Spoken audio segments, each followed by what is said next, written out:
श्री विष्णू सहस्रनामामधला श्लोक 103 श्लोक 103 हा परमात्मा स्वरूप भगवान श्रीहरी विष्णूंना समर्पित असलेला महत्वाचा श्लोक आहे। इलेक्ट्रिकल एनर्जी, विद्युत ऊर्जा। आपल्याला आकाशामध्ये चमकणारी वीज आपल्या डोळ्यांनी दिसते, परंतु जी वाहिली जाणारी, तारांमधून वाहून नेली जाणारी विद्युत ऊर्जा आहे ती आपल्याला मात्र डोळ्यांना दिसत नाही। तिच्यामुळे होणारे जे परिणाम असतात ते आपल्याला दिसतात। उदाहरणार्थ बल्ब पेटणे म्हणजे बल्बचा प्रकाश पडणे, विजेवरती चालणारं एखादं उपकरण किंवा यंत्र चालू होणे, त्याची हालचाल होणे, यातून आपल्याला विद्युत ऊर्जेची अनुभूती मिळते, अनुभव मिळतो, परंतु ती विद्युत ऊर्जा आपल्या डोळ्यांना मात्र दिसत नाही। तुम्ही सर्वांनी देऊळ बंद नावाचा चित्रपट नक्कीच पाहिला असेल। हा जो राघव शास्त्री असतो तो एक अमेरिकेमधला प्रख्यात वैज्ञानिक असतो आणि पूर्वीच्या काही अनुभवांच्या आधारे तो कट्टर नास्तिक बनलेला असतो, किंबहुना स्वामी समर्थांचा कट्टर विरोधक बनलेला असतो।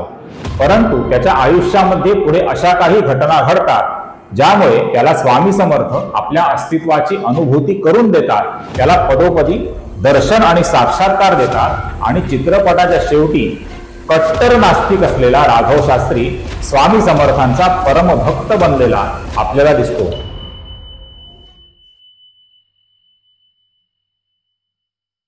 नमस्कार मित्रांनो, गेल्या काही व्हिडिओंच्या मालिकेमधून आपण श्री विष्णू सहस्रनामामधल्या भगवान श्रीहरी विष्णूंच्या विविध नामांच्या अर्थांचा थोडक्यात अभ्यास करत आहोत आणि ह्या आपल्या व्हिडिओंच्या मालिकेमधला आजचा आपला श्लोक 103 आहे। आजच्या व्हिडिओला सुरुवात करण्यापूर्वी नेहमीप्रमाणे तुम्हा सर्व व्ह्यूअर्सना माझी नम्र विनंती आहे की जर हा व्हिडिओ तुम्हाला आवडला तर व्हिडिओला नक्की लाईक करा, हाईप करा, अधिकाधिक शेअर करा आणि माझ्या चॅनलला कृपया सबस्क्राईब करायला विसरू नका। तुमच्या प्रोत्साहनाची मला नितांत आवश्यकता आहे आणि सबस्क्रिप्शनचं बटन प्रेस केल्यानंतर त्यापुढचं बेल आयकॉनचं बटन आठवणीनं प्रेस करा, जेणेकरून माझ्या पुढे येणाऱ्या व्हिडिओची नोटिफिकेशन तुम्हाला सर्वांना वेळेवरती मिळू शकतील। आणि या व्हिडिओला कुठेही स्किप न करता शेवटपर्यंत नक्की पहा, जेणेकरून नामांचे जे महत्वाचे अर्थ आहे ते तुम्हाला शेवटपर्यंत व्यवस्थित समजू शकतील। आणि जर तुम्हाला या अर्थांव्यतिरिक्त काही अर्थ उमगले असतील तर ते मला कॉमेंट्समध्ये कळवायला नक्की विसरू नका। आतापर्यंत आपणापैकी ज्या ज्या व्ह्यूअर्सनी माझ्या चॅनलला सबस्क्राईब करून मला प्रोत्साहन दिलेलं आहे त्या सर्वांना माझे मनापासून धन्यवाद। तर चला आजच्या व्हिडिओला आपण सुरुवात करूया। श्री विष्णू सहस्रनामामधला श्लोक 103 श्लोक 103 हा परमात्मा स्वरूप भगवान श्रीहरी विष्णूंना समर्पित असलेला महत्वाचा श्लोक आहे आणि हा श्लोक याप्रमाणे आहे। प्रमाणं प्राण निलयः प्राणभूत प्राण जीवनः तत्वं तत्वविदेकात्मा जन्म मृत्युजरा तिगः। ह्या श्लोकामधलं भगवान श्रीहरी विष्णूंचं आजचं आपलं पहिलं नाम आहे प्रमाणम। प्रमाणम या संकल्पनेचा अर्थ काय आहे ते आपण समजून घेऊया। प्रमाण हा संस्कृत शब्द आहे। प्र अधिक मान। प्र म्हणजे पुढे जाणे किंवा वाचून जाणणे आणि मान म्हणजे मोजणे किंवा मापणे। तर्कशास्त्र, न्यायशास्त्र आणि तत्वज्ञानामध्ये प्रमाण म्हणजे ज्ञान प्राप्त होण्याचे साधन किंवा दृष्टांत। भारतीय तत्वज्ञानामध्ये प्रमाण म्हणजे अशी साधने ज्यांद्वारे सत्याचं ज्ञान मिळतं, खरं ज्ञान मिळतं। प्रमाणाचे काही महत्वाचे प्रकार याप्रमाणे आहेत। प्रत्यक्ष प्रमाण म्हणजे डायरेक्ट परसेप्शन, प्रत्यक्ष इंद्रियांद्वारे जाणलेले ज्ञान म्हणजे प्रत्यक्ष प्रमाण। अनुमान प्रमाण म्हणजे इन्फरन्स, तर्काने किंवा अनुमानाने मिळणारे ज्ञान म्हणजे अनुमान प्रमाण। उपमान प्रमाण म्हणजे अॅनालॉजी किंवा कंपॅरिझन, तुलना किंवा उपमेच्या आधारावरती मिळणारं ज्ञान म्हणजे उपमान प्रमाण। शब्द प्रमाण म्हणजे व्हर्बल टेस्टिमनी, प्रामाणिक ग्रंथ, व्यक्ती किंवा शब्दांमधून मिळणारं ज्ञान म्हणजे शब्द प्रमाण। अर्थाप्ती प्रमाण ज्याला प्रिझम्पशन म्हटलं जातं, आणि अनुपलब्धी प्रमाण म्हणजे नॉन ऍप्रिहेन्शन हे देखील प्रमाणाचे प्रकार आहेत. आपण काही उदाहरणं पाहूया. अग्नी हे धुराचे कारण आहे, याला म्हटलं जातं अनुमान प्रमाण. मुंबईमध्ये पाऊस पडतो आहे, याला म्हटलं जातं प्रत्यक्ष प्रमाण, कारण ते प्रत्यक्ष एका व्यक्तीने पाहिलेलं असतं आणि त्या अनुसार ती व्यक्ती ही घटना सांगत असते की मुंबईमध्ये पाऊस पडत आहे. प्रमाण या शब्दाचे जे महत्वाचे उपयोग होतात ते उपयोग याप्रमाणे आहेत. पहिला उपयोग आहे माप किंवा परिमाण. प्रमाण म्हणजे एखाद्याचे ठराविक माप, म्हणजे 1 लिटरचं प्रमाण, 1 लिटर पाणी, 1 लिटर दूध इत्यादी. गुणोत्तर किंवा रेशो, उदाहरणार्थ 1:2 प्रमाण म्हणजे 1 भाग त्या गोष्टीचा आणि 2 भाग दुसऱ्या गोष्टीचा. पुरावा किंवा एव्हिडन्स, राजकारणामध्ये, न्यायालयामध्ये काही बोलण्याबरोबरच त्याचा ठोस पुरावा द्यायला लागतो, म्हणजे प्रमाण द्यायला लागतं. संतुलन म्हणजे बॅलन्स, योग्य प्रमाण ठेवणे म्हणजे योग्य संतुलन राखणे. उदाहरणार्थ एखाद्या पदार्थामध्ये तिखट जास्त झालं तर अन्न चविष्ट राहत नाही. या औषधाचे प्रमाण डॉक्टरांनी सांगितल्यानुसार घ्यावं. यामध्ये कच्चा माल आणि तयार मालाचे प्रमाण वेगळे आहे. ही त्याची काही उदाहरणं आहेत. थोडक्यात सांगायचं झालं तर प्रमाण या शब्दाचा अर्थ संदर्भानुसार बदलतो.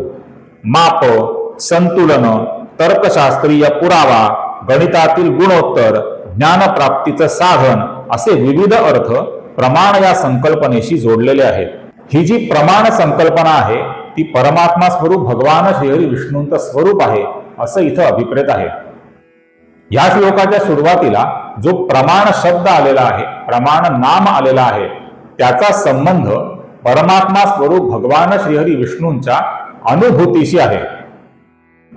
परमात्मा भगवान श्रीहरी विष्णू यांच्या अस्तित्वाचा पुरावा म्हणजे प्रमाण, आणि आपल्या अस्तित्वाचा पुरावा देणारे जे परमात्मा स्वरूप भगवान श्रीहरी विष्णू आहेत ते स्वतःच प्रमाण आहेत असं इथं अभिप्रेत आहे. प्रज्ञानम ब्रह्म असं आपल्या सनातन धर्मशास्त्रामध्ये सांगितलं जातं. ज्ञानस्वरूपम अत्यंतम निर्मलम परमार्थतः तदेवार्थस्वरूपेण भ्रांती दर्शनत स्थितम. याचा आशय असा आहे की ब्रह्मतत्व म्हणजे परमात्मा स्वरूप भगवान श्रीहरी विष्णू हे ज्ञानस्वरूप आहेत आणि ते अत्यंत निर्मल आहेत, तेच सत्य आहेत आणि आपल्याला आपल्या सकट, आपल्या सभोवती भासमान होणारं हे जे विश्व आहे ते आभासी आहे, ते मिथ्या आहे. ब्रह्म सत्यम जगन मिथ्या असा या श्लोकाचा आशय आहे. परमात्मा स्वरूप भगवान श्रीहरी विष्णू यांच्या स्वरूपाचं जे ज्ञान आहे ते ज्ञान त्यांच्या अनुमतीशिवाय, त्यांच्या इच्छेशिवाय मनुष्य मात्राला होणं कदापि शक्य नाही. आपण एक छोटंसं उदाहरण पाहूया. इलेक्ट्रिकल एनर्जी, विद्युत ऊर्जा. आपल्याला आकाशामध्ये चमकणारी वीज आपल्या डोळ्यांनी दिसते, परंतु जी वाहिली जाणारी, तारांमधून वाहून नेली जाणारी विद्युत ऊर्जा आहे ती आपल्याला मात्र डोळ्यांना दिसत नाही. तिच्यामुळे होणारे जे परिणाम असतात ते आपल्याला दिसतात. उदाहरणार्थ बल्ब पेटणे म्हणजे बल्बचा प्रकाश पडणे, विजेवरती चालणारं एखादं उपकरण किंवा यंत्र चालू होणे, त्याची हालचाल होणे, यातून आपल्याला विद्युत ऊर्जेची अनुभूती मिळते, अनुभव मिळतो, परंतु ती विद्युत ऊर्जा आपल्या डोळ्यांना मात्र दिसत नाही. तसंच परमात्मा स्वरूप भगवान श्रीहरी विष्णूंचं आहे, ते आपल्याला आपल्या चर्मचक्षूंनी दिसणं शक्य नाही. त्यांची केवळ अनुभूतीच आपल्याला मिळू शकते आणि ही अनुभूती आहे तेच परमात्मा स्वरूप भगवान श्रीहरी विष्णूंनी त्यांच्या अस्तित्वाचं दिलेलं प्रमाण आहे, जे त्यांच्या इच्छेशिवाय आणि त्यांच्या अनुग्रहाशिवाय, त्यांच्या सत्कृपेशिवाय कदापिही शक्य नाही. तुम्ही सर्वांनी देऊळ बंद नावाचा चित्रपट नक्कीच पाहिला असेल. हा जो राघव शास्त्री असतो तो एक अमेरिकेमधला प्रख्यात वैज्ञानिक असतो आणि पूर्वीच्या काही अनुभवांच्या आधारे तो कट्टर नास्तिक बनलेला असतो. किंबहुना स्वामी समर्थांचा कट्टर विरोधक बनलेला असतो, परंतु त्याच्या आयुष्यामध्ये पुढे अशा काही घटना घडतात ज्यामुळे त्याला स्वामी समर्थ आपल्या अस्तित्वाची अनुभूती करून देतात, त्याला पदोपदी दर्शन आणि साक्षात्कार देतात आणि चित्रपटाच्या शेवटी कट्टर नास्तिक असलेला राघव शास्त्री स्वामी समर्थांचा परमभक्त बनलेला आपल्याला दिसतो. अशा पद्धतीने आस्तिकाला आस्तिक आणि नास्तिकाला नास्तिक बनवणारे, त्या अनुसार त्याला प्रमाण देणारे, पुरावे देणारे परमात्मा स्वरूप भगवान श्रीहरी विष्णूच आहेत आणि परमात्मा स्वरूप भगवान श्रीहरी विष्णूंची मायाच याला कारणीभूत असते, जी आस्तिकाला आस्तिक बनवते आणि नास्तिकाला नास्तिक बनवते. जन्मांतर सहस्रेषु तपो ध्यान समाधिभिः नराणां क्षीण पापानां कृष्णे भक्ती प्रजायते, असं वेदव्यासांनी सांगितलेलं आहे. जन्मजन्मांतरीच्या पुण्याच्या संचयावरती आणि पापाचा विनाश झाल्यानंतर मनुष्य मात्राला भक्तीची दुर्मिळ अशी संधी प्राप्त होत असते. हे भगवंताचे उपकार असतात. आपल्या अस्तित्वाचा पुरावा स्वतः परमात्मा स्वरूप भगवान श्रीहरी विष्णू आहेत, अशा अर्थाच्या अनुषंगाने आलेले हे नाम आहे प्रमाणम. यापुढे प्राण या शब्दाच्या अनुषंगाने भगवान श्रीहरी विष्णूंची 3 नामं एका क्रमाने आलेली आपल्याला दिसतात आणि ही नामं आहे प्राण निलयः, प्राणभूत आणि प्राण जीवनः. प्राण म्हणजे काय? प्राण ही संकल्पना आपण नीट समजून घेऊया. सर्वप्रथम आपण प्राण या शब्दाची संस्कृत व्युत्पत्ती काय आहे ती समजून घेऊया.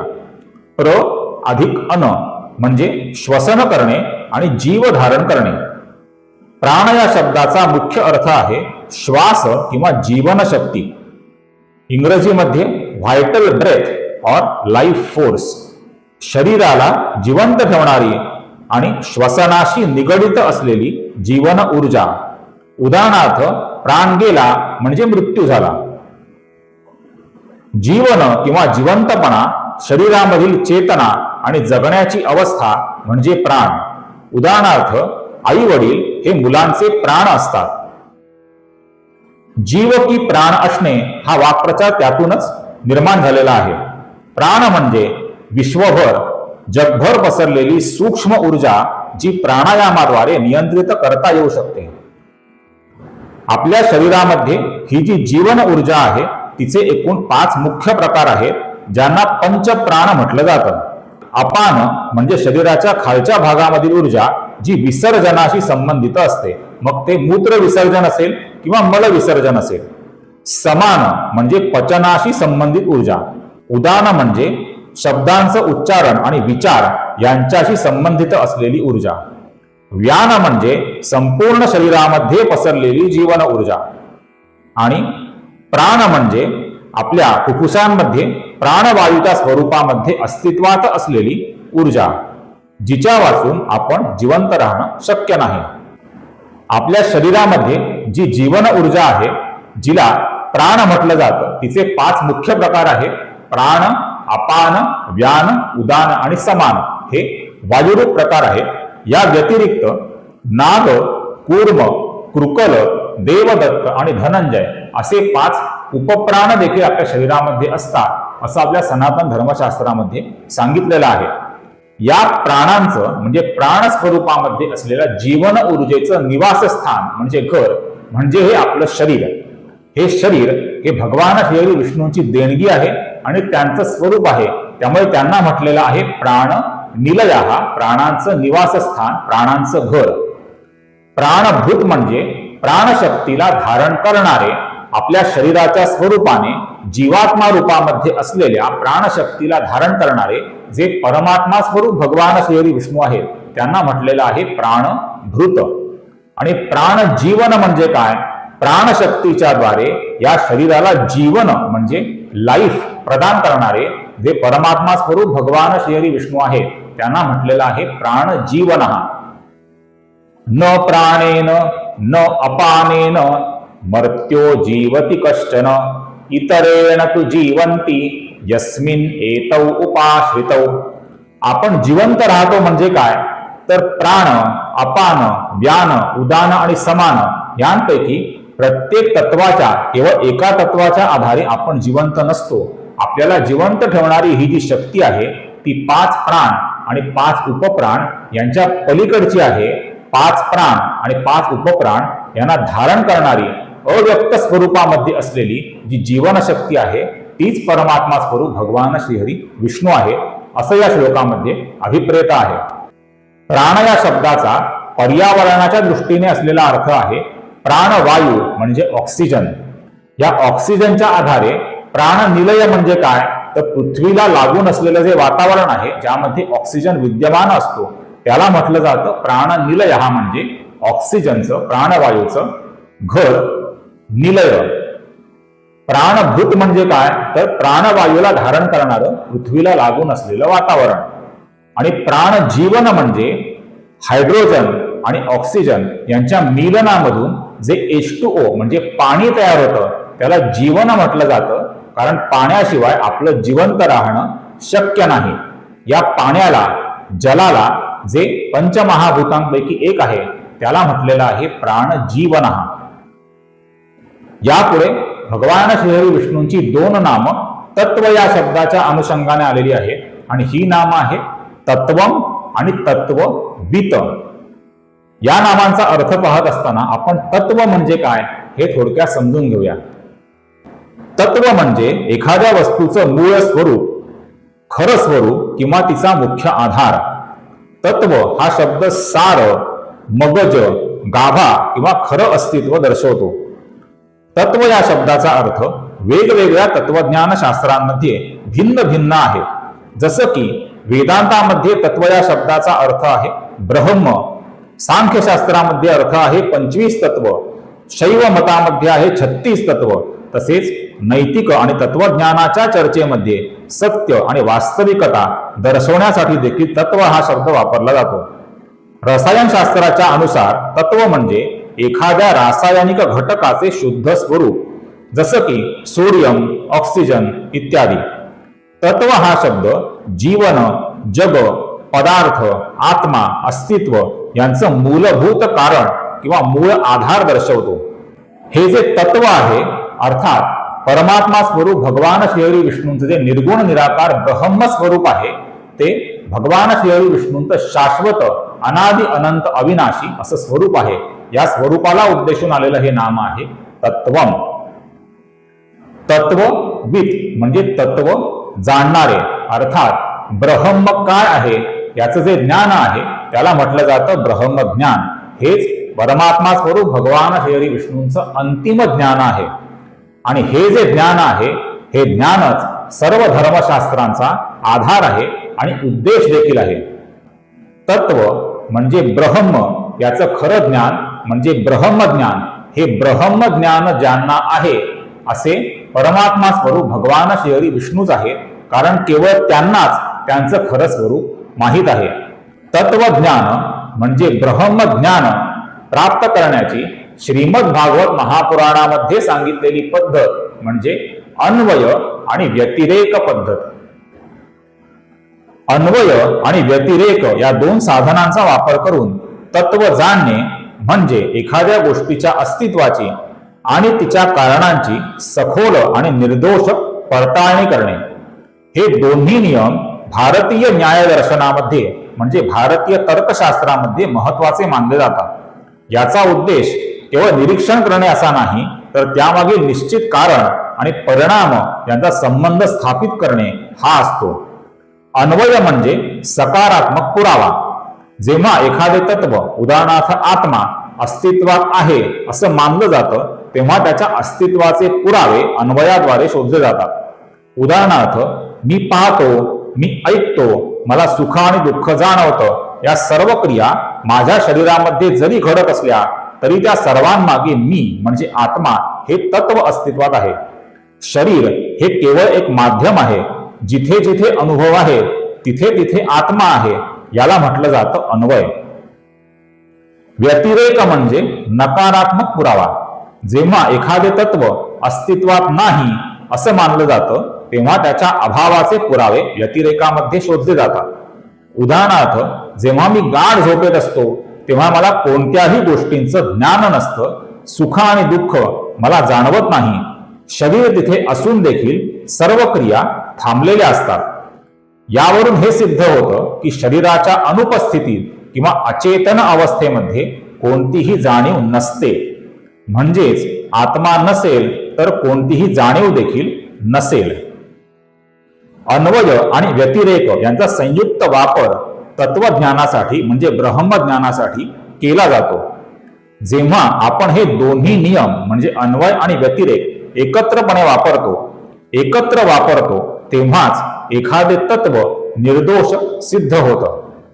उदाहरणार्थ, जिथे जिथे धूर आहे तिथे तिथे आग आहे. हा झाला धूर आणि आग यांचा संबंध, याला म्हटलं जातं अन्वय. जिथे आग नाही तिथे धूरही नाही, म्हणजे आग आणि धूर यांचा अभाव, याला म्हटलं जातं व्यतिरेक. या दोन्ही नियमांमुळे धूर हे आगीचेच निश्चित लक्षण आहे हे सिद्ध होतं. त्याचप्रमाणे तत्वज्ञानामध्ये अन्वय आणि व्यतिरेकाने आत्मतत्वासारख्या सूक्ष्म आणि अदृश्य गोष्टींचे ज्ञान प्राप्त करून घेण्याचा प्रयत्न केला जातो. देह म्हणजे मी नाही, आत्मा म्हणजे मी हे तत्वज्ञान अशाच प्रकारे सिद्ध केले जाते. जिथे देह बदलत असला तरी मी ही जाणीव कायम राहते. अशा पद्धतीने अन्वय आणि व्यतिरेक यांद्वारे ब्रह्मज्ञानाची प्राप्ती करून देण्याची पद्धत प्रचलित करणारे जे परमात्मा स्वरूप भगवान श्रीहरी विष्णू आहे त्यांना इथं तत्ववित या नामाने संबोधित केलेलं आहे. या पुढचं नाम आहे एकात्मा. या विश्वाच्या निर्मितीच्या पूर्वी परमात्मा स्वरूप भगवान श्रीहरी विष्णू हे एकटेच असतात. एकोहम बहुश्याम हा त्यांचा संकल्प असतो, ज्या संकल्पाद्वारे ते या संपूर्ण ब्रह्मांडाची विश्वाची उत्पत्ती करतात. या विश्वाच्या अंतानंतर म्हणजे प्रलयानंतर देखील परमात्मा स्वरूप भगवान श्रीहरी विष्णू हे विद्यमानच राहणार आहे. तेव्हा देखील ते एकटेच असणार आहे. अशा पद्धतीने एकच असलेला, एकटाच असलेला जो आत्मा आहे, परमात्मा आहे, परमात्मा स्वरूप भगवान श्रीहरी विष्णू आहे, त्यांना इथं एकात्मा या नामाने संबोधित केलेलं आहे. या पुढचं आणि या श्लोकाच्या शेवटचं भगवान श्रीहरी विष्णूंना उद्देशून आलेलं नाम आहे जन्म मृत्यू जरा तिघा. जन्म मृत्यू जरा तिघा म्हणजे जन्म आणि मृत्यू या चक्राच्या आणि जरा या संकल्पनेच्या पलीकडे गेलेले, पलीकडे असलेले जे परमात्मा स्वरूप भगवान श्रीहरी विष्णू आहे त्यांना म्हटलेलं आहे जन्म मृत्यू जरा तिघा. आपण या पूर्वीच्या काही श्लोकांमध्ये वृद्ध या शब्दाच्या अनुषंगाने काही नामं पाहिलेली होती, ज्यामध्ये परमात्मा स्वरूप भगवान श्रीहरी विष्णू, नारायण स्वरूप भगवान श्रीहरी विष्णू आणि त्यांचे विविध अवतार हे कसे ज्ञानवृद्ध, तपोवृद्ध, वयोवृद्ध आहेत हे आपण पाहिलं. हा जो वृद्ध शब्द आहे त्या शब्दाच्या अनुषंगाने हा जरा शब्द आलेला नाहीये. या जरा शब्दाचा अर्थ आहे क्षीण होणे, कमी होणे. परमात्मा स्वरूप भगवान श्रीहरी विष्णू यांचं स्वरूप निर्गुण आणि निराकार आहे, अनादि आहे, अनंत आहे, अविनाशी आहे. त्यामुळे जन्म आणि मृत्यू या चक्राच्या ते पलीकडचं आहे आणि हे स्वरूप कधीही नष्ट न होणार आहे. त्यामुळे त्याला आपण यापूर्वी अव्ययः असं म्हटलेलं होतं. कधीही नष्ट न होणारं, कधीही क्षीण न होणारं जे भगवान श्रीहरी विष्णूंचं परमात्मा स्वरूप आहे त्याला इथं जन्म आणि मृत्यूच्या चक्राच्या पलीकडचं क्षीण न होणारं असं म्हणजे जन्म मृत्यू जरा तिघा या नामाने संबोधित केलेलं आहे. जर तुम्हाला हा व्हिडिओ आवडला असेल तर व्हिडिओला नक्की लाईक करा, हाईप करा, अधिकाधिक शेअर करा आणि माझ्या चॅनलला कृपया सबस्क्राईब करायला मात्र विसरू नका. पुन्हा भेटूया पुढील व्हिडिओमध्ये पुढील श्लोकामधल्या भगवान श्रीहरी विष्णूंच्या विविध नामांच्या अनेकविध अर्थांसह. तोपर्यंत आपली काळजी घ्या. जय श्रीराम.